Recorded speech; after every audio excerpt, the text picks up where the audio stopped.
Hi hello welcome back to my channel. ఈరోజు నేను టమాటా నిలవ పచ్చడి చేశానండి. ఎంత బాగుందంటే దీంట్లో అబ్బా స్మెల్ అయితే కలుపుతుంటే భలే వస్తుంది.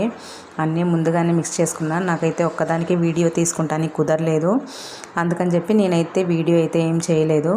ఒక 2 కేజీలు పచ్చడి చేయడానికి చూడండి ఎన్ని సామాన్లు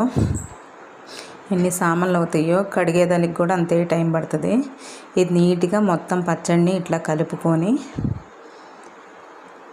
శుభ్రంగా నీట్గా కలిపి జాడీ ఏమన్నా ఉంటే జాడీలో పెట్టుకోండి. ప్లాస్టిక్ డబ్బాలో అట్లా పెట్టుకోకండి, స్మెల్ వస్తుంది, అంత ఏం బాగోదు.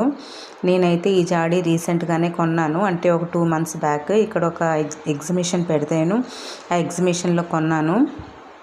2 కొన్నాను అనమాట. ఇదొకటి టమాటా పచ్చడి పెట్టుకుంటానికి కొన్నాను. ఎంతో టేస్ట్గా ఉంది టమాటా పచ్చడి అయితే. 160 పడిందండి జాడీ.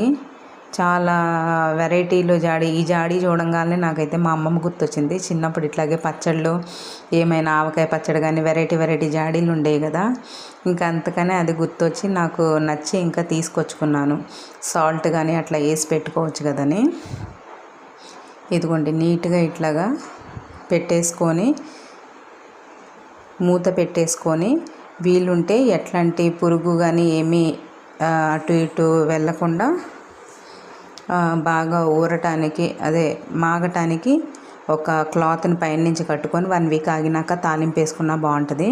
మిగతా ఈ మిగిలిపోయిందంటే ఇంకొక గ్లాస్ జార్ ఉంది, దాంట్లో పెట్టుకుంటాను నేను. ఇప్పుడైతే కాస్త తాలింపు వేసుకొని వేడి అన్నంలో కలుపుకొని తింటే సూపర్ ఉంటుందండి. ఎంత టేస్ట్గా ఉంటుందంటే, నేను ఇంత పచ్చడి అయితే ఫస్ట్ టైం పెట్టాను. అన్ని ఉప్పు కానీ కారం కానీ లేదా పులుపు కానీ అంతా కరెక్ట్గా సరిపోయింది.